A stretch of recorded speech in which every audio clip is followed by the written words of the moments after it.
আমার বাড়িতে কিন্তু শুধু মাছ মাংসের সম্ভার এরকমটা নয়, তার সাথে প্রচুর ভেজ হয়। কারণ আমার শ্বশুর শাশুড়ি পিওর ভেজিটেরিয়ান মানে পেঁয়াজ রসুনও থাকে না। তো মাঝে মাঝে ওনাদেরও একটু টেস্ট চেঞ্জের দরকার, নয়তো ওই ঝিঙে পটল খেতে খেতে তো মুখটা মানে সবারই খারাপ হয়ে যায়। যদি আমরাও খেতাম আমাদেরও একসময় আর ভালো লাগতো না। তো সেই কারণে ওনাদের সাথে একটুখানি চেঞ্জ করার জন্য মাঝে মাঝে আমি একটু ভেজের মধ্যেও কিছু ভ্যারাইটি করে থাকি। সেগুলো সবই কমন রেসিপি, অনেকেই জানেন। তো তাও আমি নিজের প্যাশনটা একটু দেখাবো, চেষ্টাটাও দেখাবো। চলো রেসিপিতে চলে যাই। এখানে মেইন ইনগ্রেডিয়েন্ট মাশরুম তো লাগছেই, তার সাথে লাগছে জিরে গুঁড়ো, টমেটো কুচি, টমেটো লঙ্কার একটি পেস্ট, ফ্রেশ ক্রিম, ক্যাপসিকাম কুচি, আদা বাটা, একটু বাটার, ধনে গুঁড়ো আর গরম মশলার গুঁড়ো।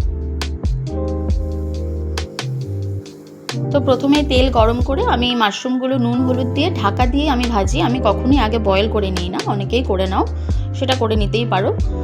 আমি ঢাকা দিয়ে জলটা এভাবে ছেড়ে এলে এটাতেই আমার মাশরুমটা সেদ্ধ হয়ে যায় পুরো। তারপর জলটাকে আমি টানিয়ে নিই আর পুরো ভেজে মাশরুমটা তুলে নিই। আর তারপর ক্যাপসিকাম কুচিগুলো ভেজে নিলাম, খুব হালকা করে ভেজে নেব। তারপর এই তেলেই টমেটো কুচি দিয়ে দিলাম, একটু আদা বাটা দেবো, কারণ আদা বাটা ছাড়া নিরামিষ রান্না তো সেই ফ্লেভারটা আসে না আর কি।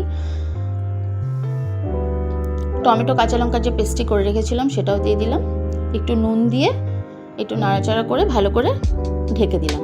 তারপর মশলাগুলো থেকে জল ছেড়ে এলে ধনে গুঁড়ো, জিরে গুঁড়ো আর চিনি ছাড়া আমরা নিরামিষ রান্না খাই না, সেই জন্য আমরা ব্রাউন সুগার নয়তো জাগরি পাউডার ইউজ করি। এখানে আমি ব্রাউন সুগার ইউজ করেছি। দেখো মশলাটা ভালো করে কষে গেছে, তেল ছেড়ে দিয়েছে। এবার এখানে মাশরুম আর ক্যাপসিকাম কুচিটা দিয়ে ভালো করে নাড়িয়ে একটু কষতে দেবো। তারপর ঢাকা দিয়ে দেবো। তেল ছেড়ে এলেই ওখানে একটু ফুটনো গরম জল দেবো, দিয়ে আবার ঢাকা দিয়ে দেবো। 2 মিনিটের জন্য ঢাকা দিলেই এনাফ। তারপর এরকমভাবে তেলটা আবার ছেড়ে এলে মাশরুমটা একটু চেক করে নিলাম, খুব সুন্দর প্রপার সফট হয়ে গেছে বয়েল হয়ে একদম। তারপর এর মধ্যে আমি পুরো ফ্রেশ ক্রিমটাই দিয়ে দিলাম। তোমরা চাইলে ক্রিম অ্যাভয়েড করতেই পারো, কিন্তু এখানে ক্রিমটাই আমার মেইন ইনগ্রিডিয়েন্ট ছিল, কারণ ওটা দিলেই মানে সেই টেস্টটা আসবে যেটাতে আমার ছেলেরা খুশি হয়। তো এরকম ঠিক হয়ে এলে গ্রেভিটা, তখন এর মধ্যে একটু বাটার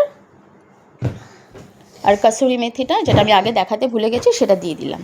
আর একটু গরম মশলা দিয়ে জাস্ট 2 মিনিটের জন্য ঢাকা দিয়ে দেবো।